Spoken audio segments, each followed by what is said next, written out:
Mientras el padre vivía, los chiquillos pues comían productos de segunda calidad, fruta la veían en los escaparates de los comercios. En general vestían casi de harapo. ¿Quién explota al minero?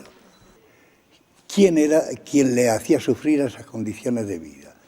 Desde el siglo XIX, la burguesía que hubiera debido, la española me refiero, iniciar el periodo de revolución industrial, prefirió invertir sus capitales en propiedades de prestigio, en latifundios. Y en consecuencia la industria la abandonamos al capital extranjero.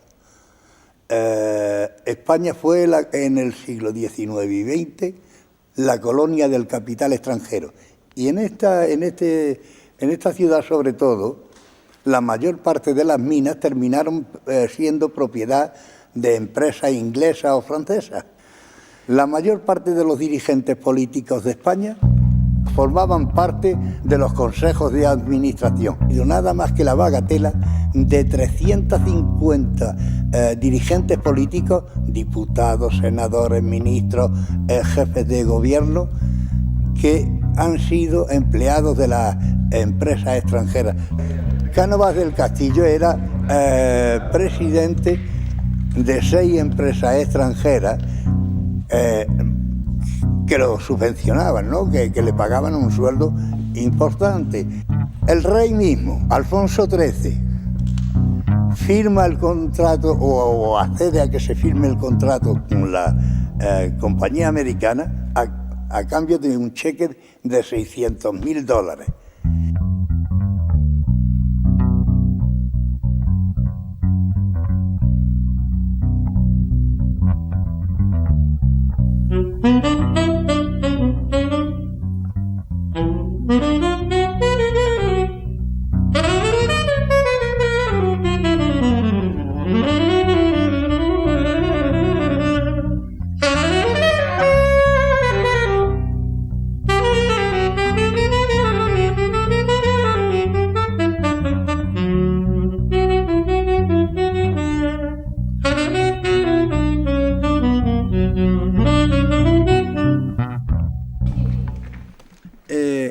Al obrero en esa época le pasaba como a mí me ocurrió el otro día con una persona que me decía: ¿ha vuelto usted por su tierra?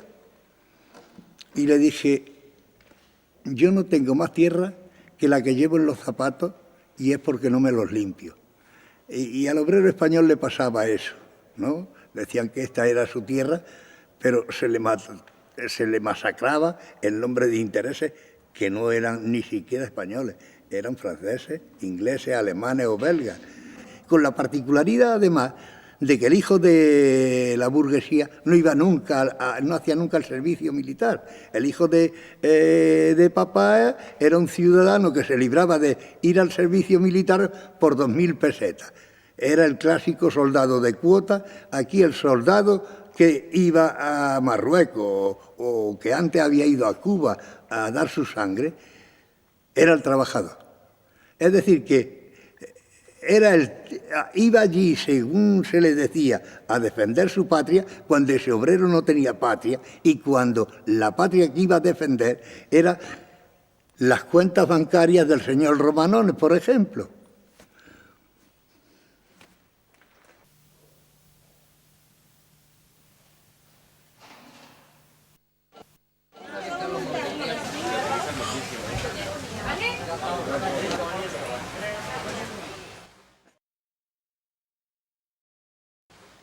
Pero la fecha para mí clave de constitución de sociedades obreras propiamente dichas es el Congreso de Barcelona de 1870. Naturalmente hay enfrentamientos de tendencia, pero la mayoría termina pronunciándose a favor de la tendencia de adhesión a la Asociación Internacional de Trabajadores. Y se adoptan una serie de acuerdos que son interesantes conocer, particularmente uno que dice que en política nos declaramos anarquistas. Es el sindicato. Un sindicato ha de ser apolítico. En economía colectivista y en religión ateo. Es decir, que quieren sustituir el sistema de explotación del hombre por el hombre por el de la explotación de las cosas, de la administración de las cosas. Y el sistema de la opresión estatal por una sociedad libre en el que todos los hombres sean iguales en derechos y sean iguales en deberes. Porque no se trata simplemente de que los individuos tengan los mismos derechos. De lo que se trata fundamentalmente es que todos tengan los mismos deberes, sean iguales en deberes. Los anarquistas hacen también frases y aquí han escogido dos palabras que no hay Dios que las entienda, ¿no? Que dicen que se basa en el pacto sinalamático, bilateral y conmutativo. Ahí va la tirada, ¿no? Que en conclusión quiere decir que todas las actividades que se realicen, si han de ser entre más de uno, se tienen que basar forzosamente en un pacto que se establece, de común acuerdo. Cuando una de las partes considera que el pacto no debe de funcionar por la razón que sea, algo que le es propio, entonces rompe el pacto, por eso es conmutativo, se puede conmutar y no es eterno, sino que dura el tiempo que cada una de las partes que firman el pacto están dispuestas a respetarlo. El sistema de mayoría, que eso no es anarquista, es contrario al anarquismo. En el anarquismo el derecho de obligación no parte más que de la base de que el individuo, el sindicato, la sociedad, quien quiera que sea, acepte la decisión que han tomado mayoritariamente. Si no lo acepta, es libre de no aplicarlo. Ese es el principio federalista.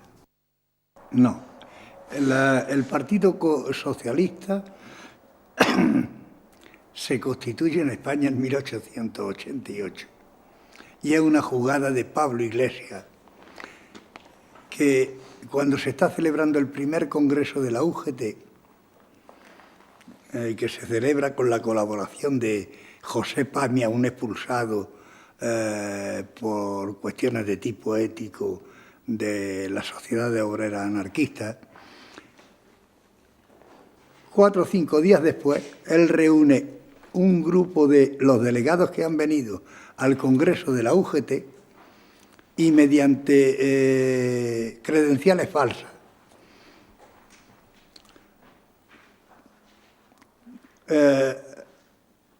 organizan un congreso que le van a llamar Congreso Constitutivo del PSOE.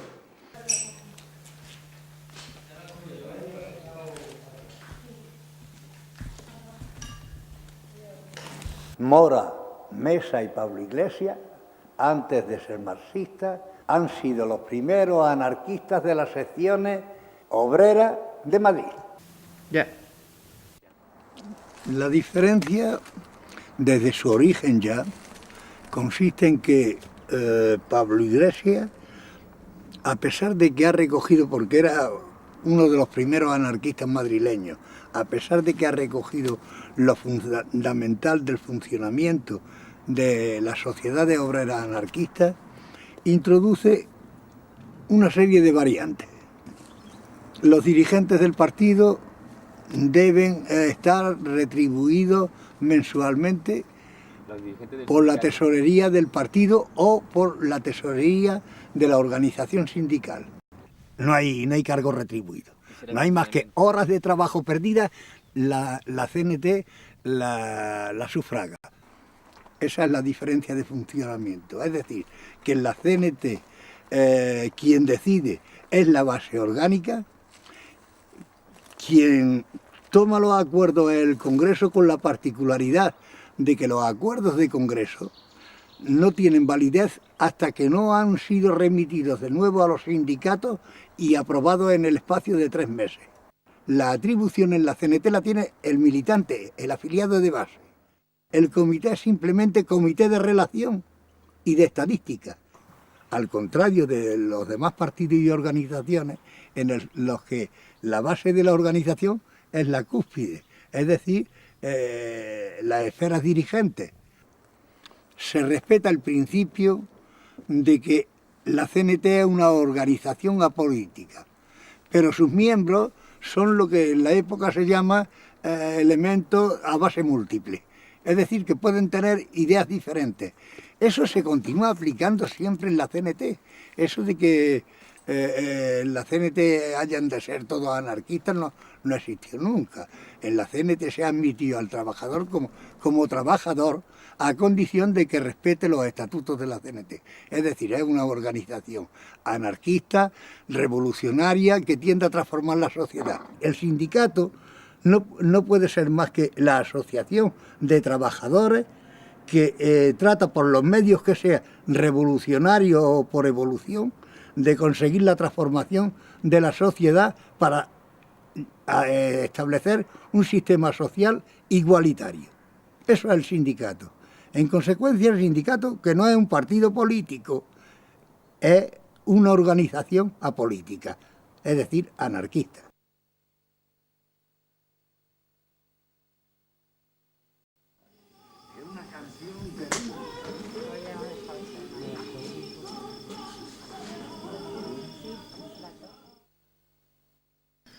Como en toda asociación política o social, la especialización lleva a eso, a la degeneración de la idea primitiva.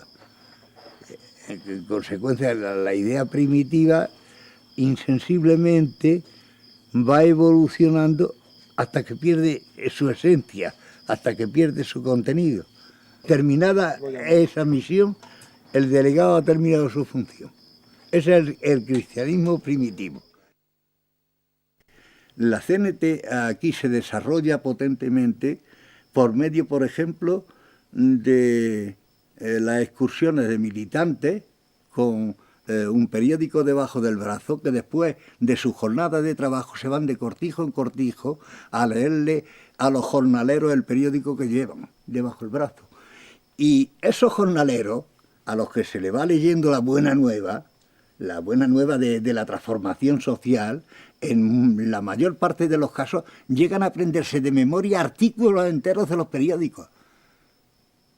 ¿Quién ha realizado en España el milagro? Y eso habría que presentarlo como un milagro, de sacar al jornalero embrutecido, al minero más embrutecido aún todavía, de la taberna. ¿Quién lo ha sacado? La burguesía.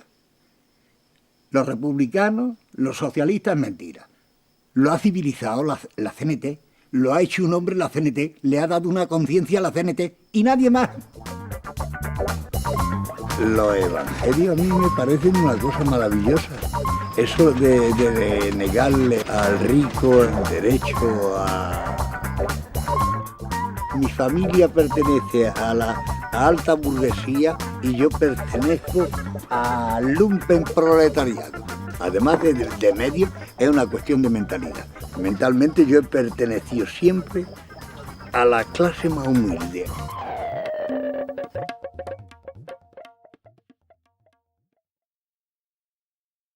La moral del trabajo y la moral del rigor y de...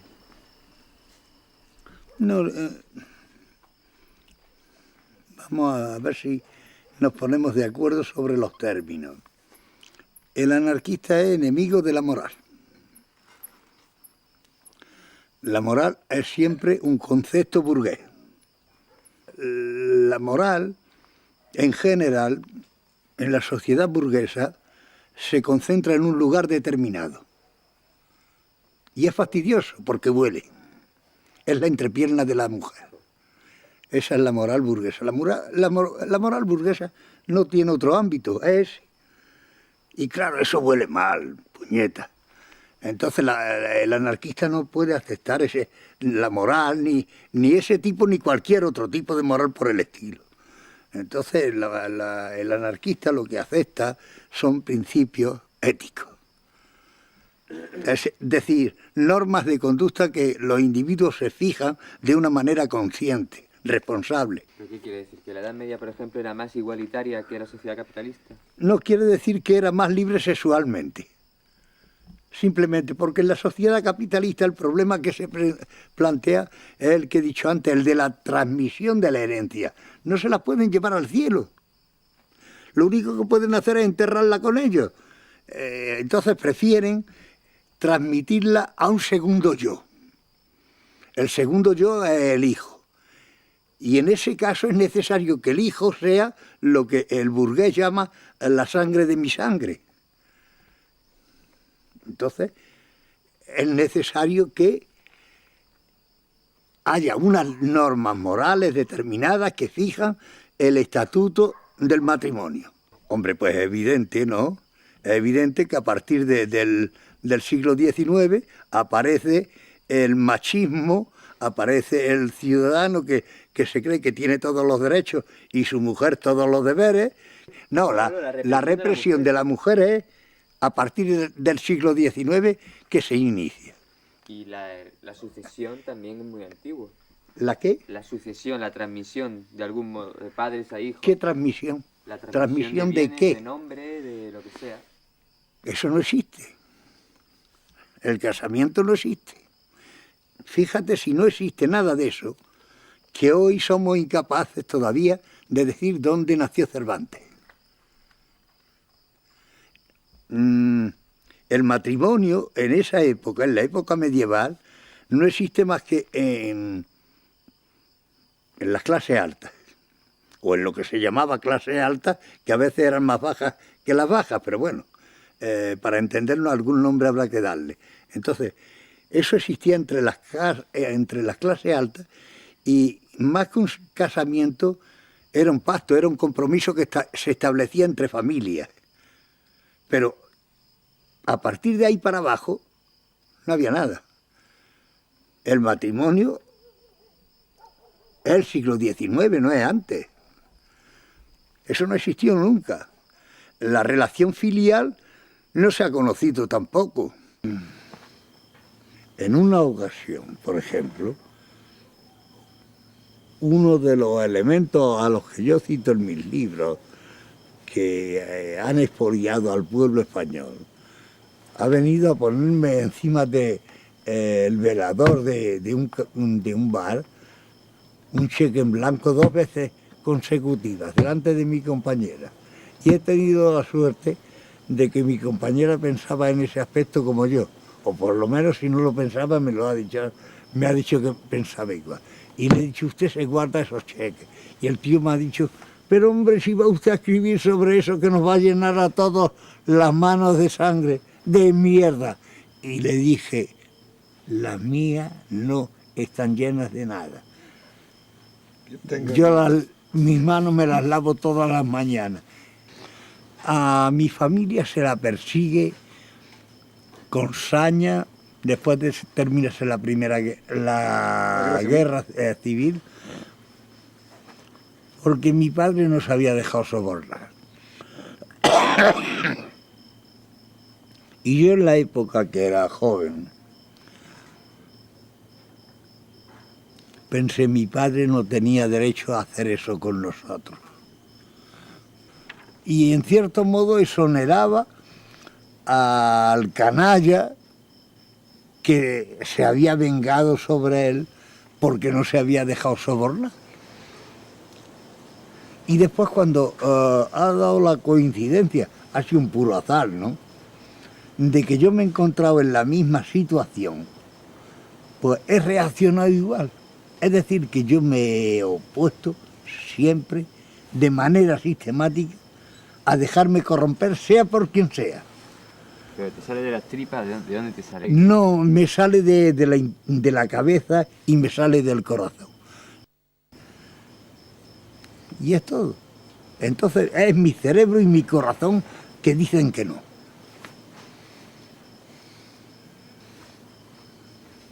Que acabas con nosotros. Yo sé que el órgano que yo he hecho más trabajar en la vida ha sido el corazón siempre. Siempre.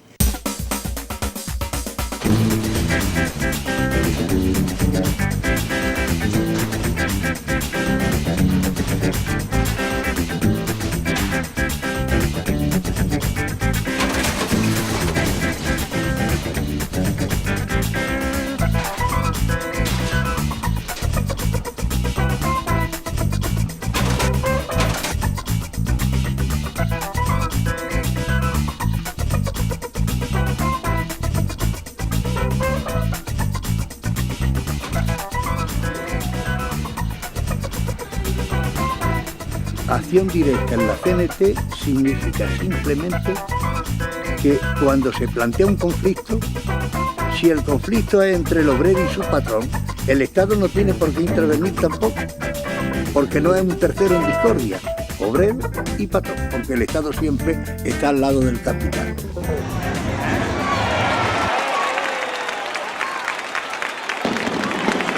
Pero yo no creo que un sistema que se haya de basar en la inteligencia de los sabios y de los filósofos nos dé mejor resultado que el resto.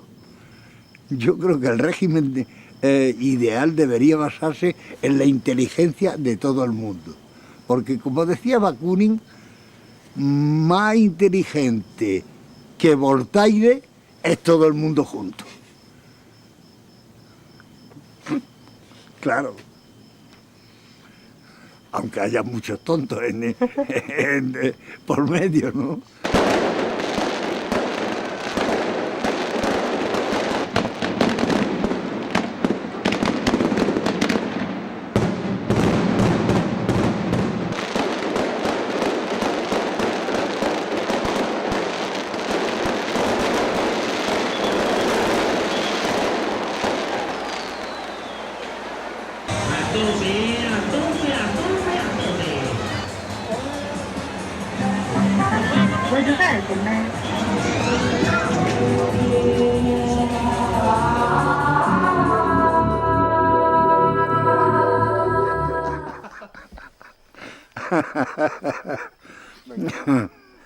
El obrero sindicado es un hombre de paz, no es un hombre de guerra.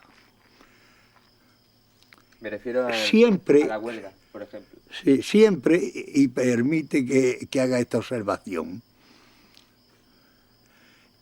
El terrorista, aunque el Estado pretenda que los terroristas son los otros, el terrorista ha sido siempre el Estado. ¡Anda!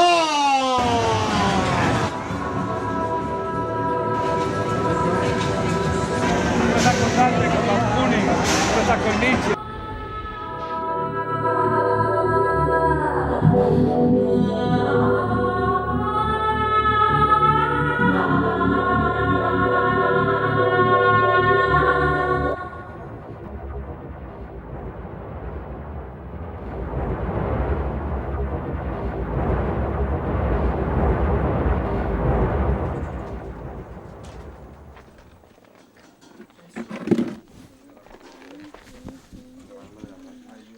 Yo voy hasta Albatera con mi brigada y en Albatera nos detienen. Queríamos tratar de coger algún barco porque al parecer a Alicante